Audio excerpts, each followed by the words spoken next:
Ole voin ya chuanin Nathial District Football Association MLA Cup Intervillage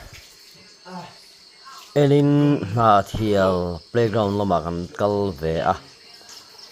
chuan quarter finals ropui le Nathial South 1 in khel en turin kan kal la ropui hianin Nathial North 2 an lâu nè về tỏa thì số hay với nhà quarter final là hianin qua cái hồ này hianin kèo anh thi về là gần có hộp đặc về lên thi tăng lệ bang zô lệ là tiếng nốt one ten lút tỏa thì hian với nhà south one te lút về lại bốc cả anh đi visit team Lee te semi final an khel don ta kha ni a hianin voin ni in khel hi pumpui cover acha om bio amar chu camera te du thu sam lo wangena pumpui kan cover ngam chi al wa tlang lon zai zai le a top lam ba ka penalty shoot out te kan thir ho don ni en pumpui te ne a hang omi mình theo chú hữu nông khóc mấy game qua ngày à mấy mấy một buổi lệ một số là một đồng nó dinh bút để lại trên được mấy ổ mấy là hồn anh luôn cùng lệ nghe xuống đến kết đũa là hồn chè là thì là police nó còn sâu đó nè đừng đá đu cái tiếng làm ăn cái này chỉ còn quạt sét mấy nè chưa có lại chuột đó tụi tụi cái là về xem chứ mà trong chịu con gì á tiếng anh đây gì cái tụi này nó tiếng ăn rô chứ mình hết chứ nhưng mà tụi rô đi buổi nó xem tụi con lâu tụi con mà nào này mà police nó mà anh đi hiện tham quan tụi ông mà anh đi hiện này cũng anh tụi con là xuân so anh tỷ lệ sầu trăn thôn riêu mấy kèo lại hiện đến trẻ cái số khá là mình tổ mày ạ nó mà nè với chú thêm một món lúc hai cô trở phải là lịch theo nó sáu má thiếu tăng là lịch tiền khéo là thiếu tăng là lịch tiền khéo khá mũ nôm tệ chiếm đầu tiên là soi cái soi xuân cái ring lộc vá thiếu tăng là lịch tiền khéo là khán thiếu tăng mình for one in là lịch tiền khán sụp khá này thiếu tăng anh chú nung mấy anh công anh khi mà khán anh chú nung anh đi tuần chúng mấy tuần chú nung rồi chú đi anh chặt kilo lắc rồi cái hàng tỷ tuổi cái ông làm rồi vốn với xuân po hi cái này hiện tại trong cái mà ni trong hiện in hẳn shoot về bắc này là ông lo và tức là nó 50-50 yang in chân đạp anh này anh chân lệ ta lúc là hiện in anh game nghe căn lệ anh game hi hẳn sâu chứ hiện in đang lắm về dùng mà chứ còn xưa đấy cắn phục là bây giờ phải tự nhiên ole lê khai có sáng cậu mày Nathial làm gì anh phải là mà để chú anh trả đều muốn chú tôi tha nè rin quên bố nó khôi tê cái này tê anh bây giờ này bây giờ hi cùng mình ra cái bây giờ cùng sông bằng mà bây giờ cùng sông bằng anh hey lại player sen no bang ber right tiếng về chữ nhớ player no bang té cho cái khúc mày Nathial lắm bằng hiền này bạc hạt thi ăn đã thì được ở tổ mày ăn tôm được ăn hàng tu coi nó măng to rồi và camera hi lâu football mấy hoàn toàn tụi nó camera trả lâu ngay thế thì cái với nhiều hiện đang bị chua cả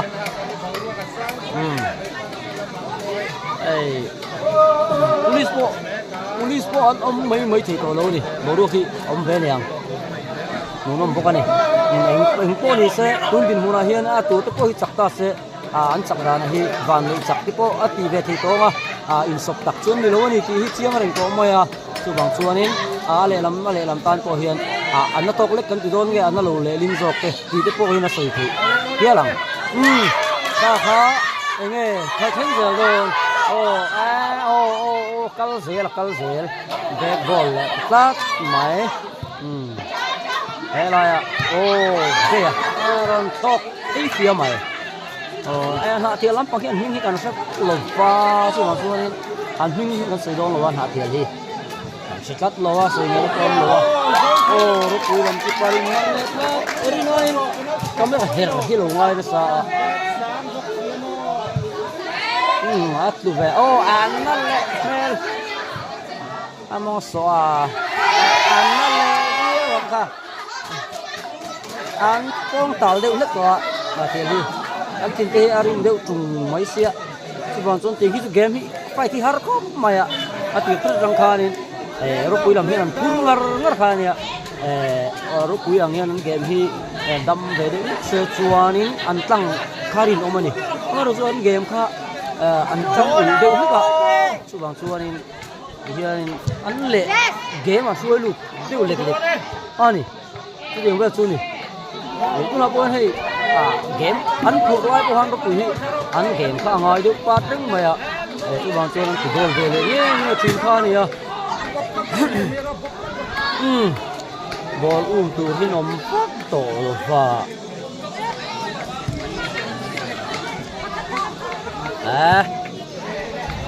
apa hang ngom tak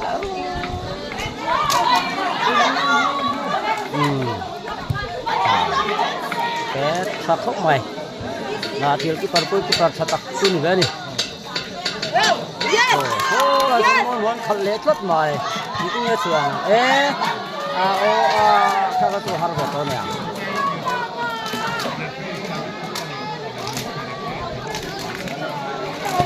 keeper hi mi zo hi anin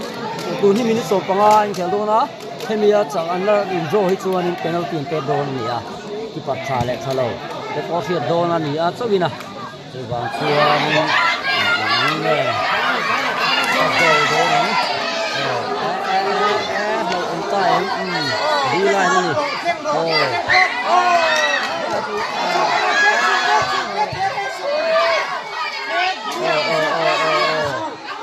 cross le ta keeper hian man to hi ho zo ku zel ni e khel tan hi chu mo rin puyan ball khoya moi pe chova moi hian ni cross bowling ya kal pui don tin ya lu pui mai don an cross bowling puya moi pe le ni ta tin ne penalty hi ka tlat mai kha chu om ve thau mai gan chu na thi lam ti ni ta se chu le sui thi vak ko ngai lo tu ngai tai la an van doi an ti ko kha chi chang khan van doi an ti ko mo khan ya luan na thi po hi an tra ba ka hi MPL players te ko hi an ni te point kan sia chatak tur chun ni ve ni tu hi mo chu MPL player si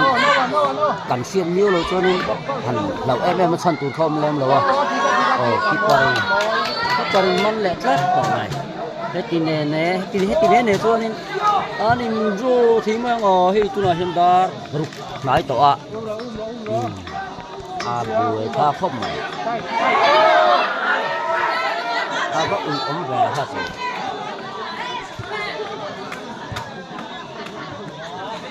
anh chào đùm đấy nét có bé nó to rồi nhưng mà dương bố bé ấm nước to rồi đi cái đây là được free này line được free các bạn lỗ em mà cần phải đó là còn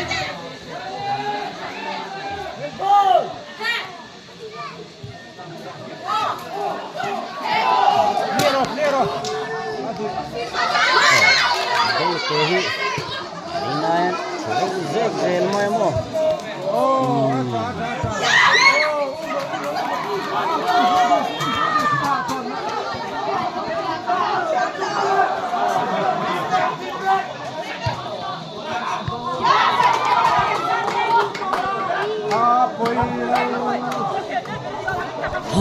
nó quý làm hiền hay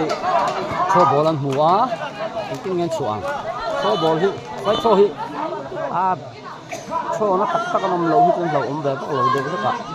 cho nó tắc nó hi trên lâu về nó khúc mày cô nó nói mà hay là lâu mình nó tắc ăn vùng được hi trên cái món này do cần ăn thể rồi anh bộ này thiếu mấy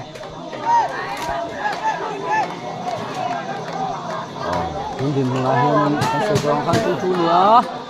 Extra time ako second half pa nito. Amin heto grab ko mai.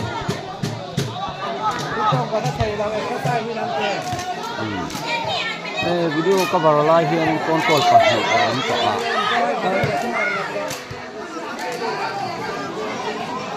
Tentu kan hitelo kamera hian na. Control lên lại ta. Lấy con lụa mày. Con ốp các bạn. Là hiện tại số nó pa pun uluk mungkin thala. Ani hitu ni ak comment turu le don tu ka amulong don ni.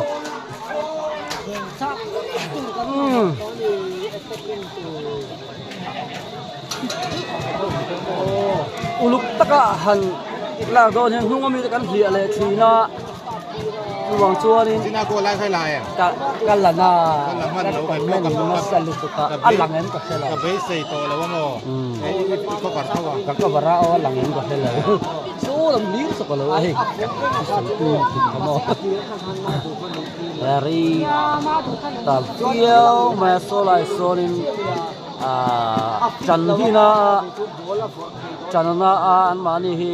atop te me wan ni wang hianin cái balance in lâu về thì nó balance lâu bốc ta force on bốc chỉ chú nó ta cắt lúc khi all về này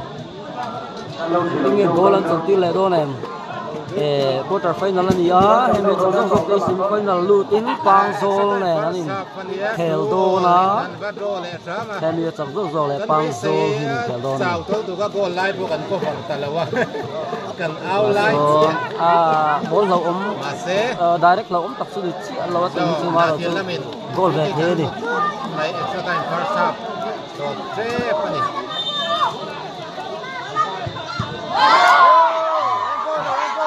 cái chứ hồn đẹp điều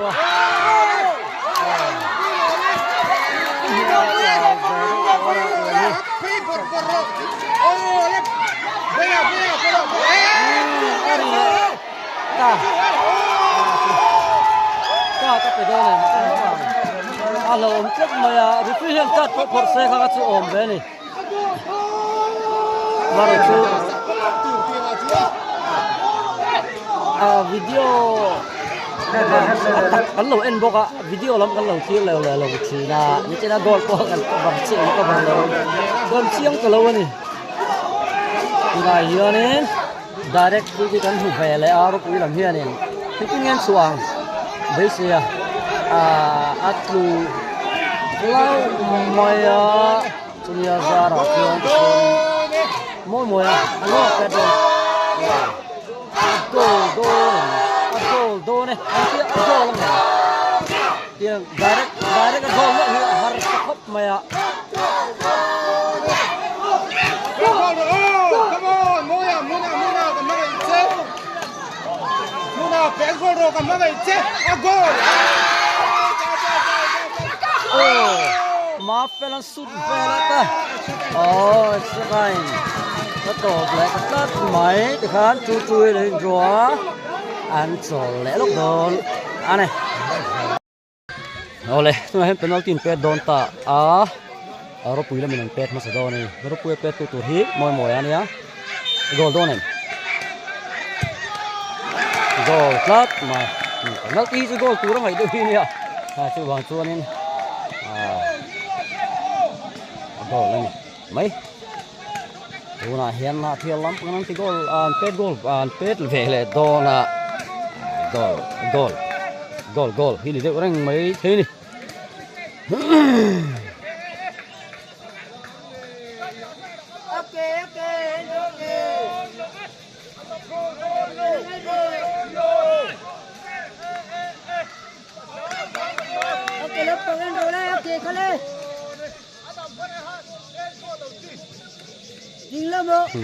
เป็นโดนโดยควินสับโดนเอง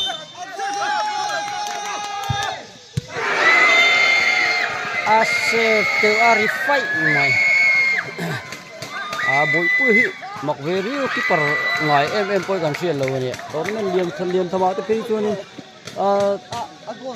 คิปเปอร์ฟักไงลูกเด็กชิงเลยแล้วคอมเมนต์ซัร์ชเราtunga pet masa so orang pui dengan uan pui yang pet gol la gol lo me mesti lang oh rim pui ya pet dona gol plat kasih awesome plat rim pui ya south one mungkin ya pui senjok mo Apol làm hiếu bùi lắm, cái này Asen làm hé na thiểu south one south one kan ni na hian na thiểu south one lam minan pet le do na thế le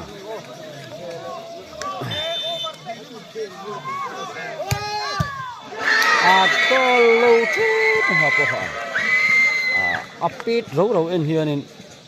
anh giảm đều mình xuống họ thiệt làm hết tụi cái con này lúc nào hiện rồi bùi làm cái tè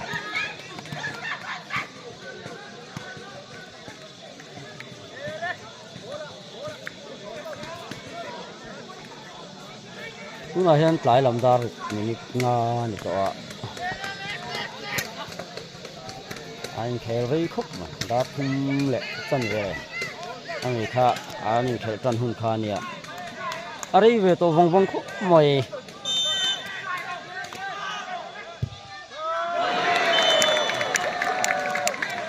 có lệ khác mày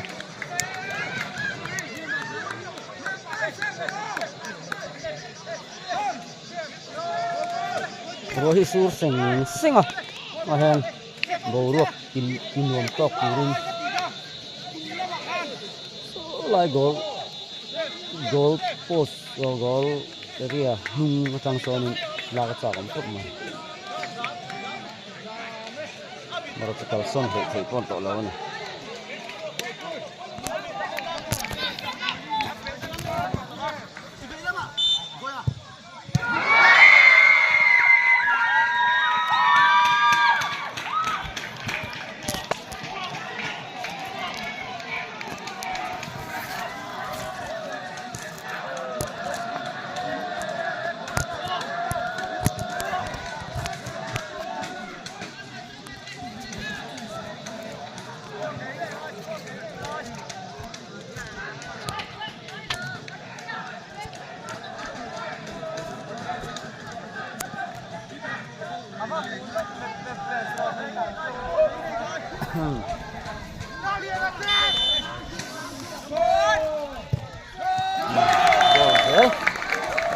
kikian tia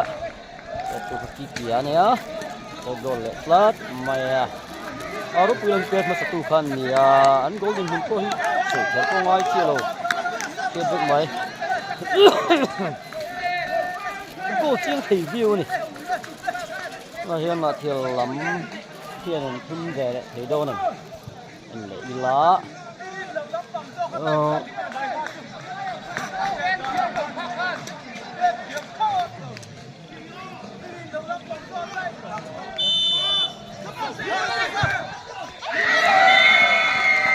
gol with gon ni ko na lang ya tila han pali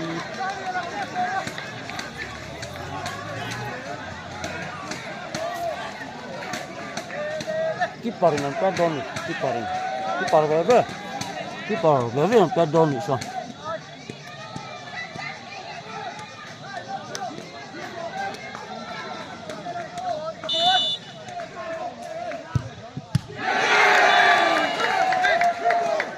ôi không chỉ không mà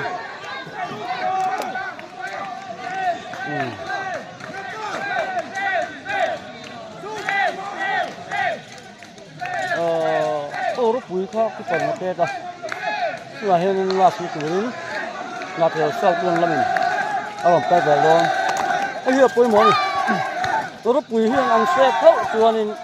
xem cái nữa giang cái về luôn chỉ nào nữa tôi bằng chuột là cuối món này như là hiện là pet tu tan po surprise na phía đồ này cái mã số này mặt ra chắc đó anh mặt là vá chắc lâu na anh mặt này là sơn với quyết tan số này cái phần chắc ông luyện liệm này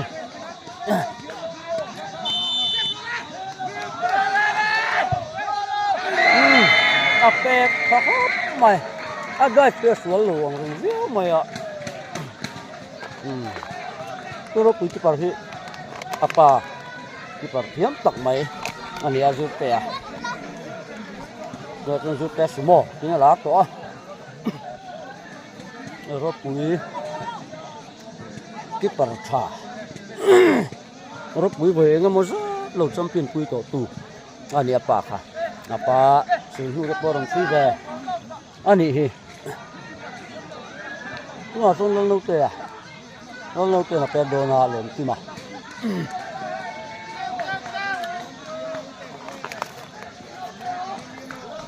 anh pet gol lâu này pet gol lâu mất rồi chắc lâu chú nó ngày cái con gì ấy ta nhưng mà con gấp quý lắm anh chắc lâu nó chẳng sang ta lâu kìa pet gol lâu lát vâng ông tệ luôn em ô nó quý mình còn nó tệ luôn này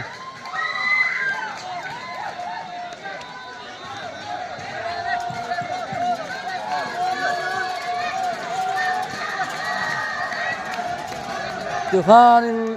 ăn golden muốn nó chú sấy lần cái là ngay rồi va nọ tiêu hiện đến pet goal là này chuan semi final là này pet tình đón tí nào này à cái lại player lâu ông chú apoi khúc mày camera gần đến đây sân lâu à từ pha nọ tiêu ăn lụt ta anh này ăn lồn mày alo muốn về bốc này rất quý player te ăn vàng đuôi Amaro chu vàng đuôi hẳn tị em chỉ có nhị lâu nó chân có ôm mà Intel gì rang cần mua cần gì ra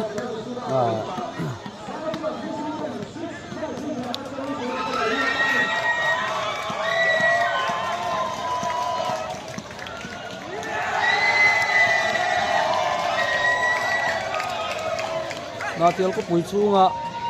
tuna hianin thil tlang te pang zol te anin pet tling to a ro puyan tling le thei chuan na tiel tan hian enga mo ti zong tak thei chuan asa thak ve thei don chat maya le chuang chuanin tun na ro pui an tlak thi apoi mo ve tak mai ni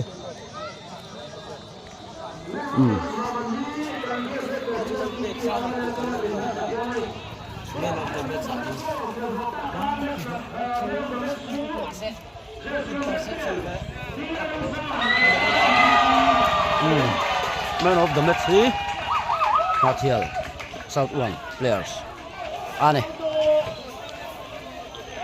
dar ruk le minit som panga game atopa. Rồi quý làm hi ăn xuân ống viết mày.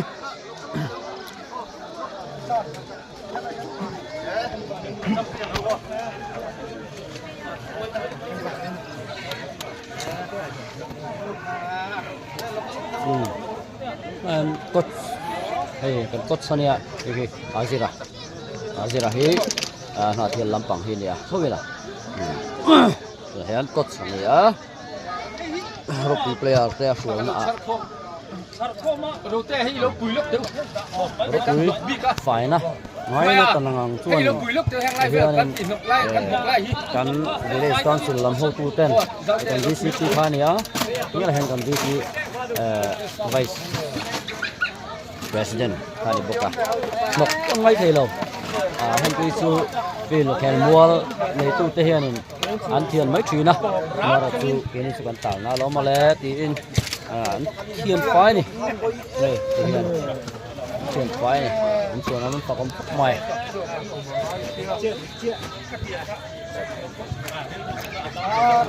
ai kan hai tu te lampon mun ngam he na penalty a chuan in ban nei zo kan omangai a chuan in an aru kuitan hian an lem lo ani hei le chan min tu pathian nei na lom thu om sela he din hun theng phalo hi e players engamo sa tam zo kan ni tu bang chuan in aru kui e ko ni sela heng tang chak na te kan chak lo na te awang hian kan hualin kan hual lo tu ani lo wa kan hual mai tu ni lo te hianin pui na te pui thar na te an neya ti hian na thial sau tuan rugby he tu tele pang zol ten quarter final a semi final an khel don ane ole khati zong kha tuma video kan thil ho thi chunia hei kot rugby kot nia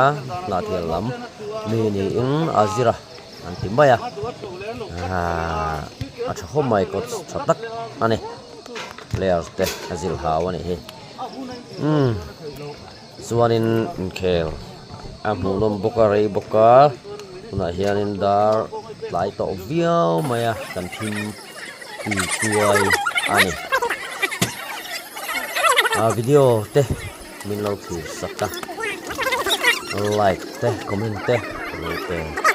te giờ chúng ta làm thêm cái này á video này ang te mình lâu thử sắc cả mình lâu share sắc lấy share turin cái này siêu anh in giờ phải chúng ta làm thử cái gì mol anh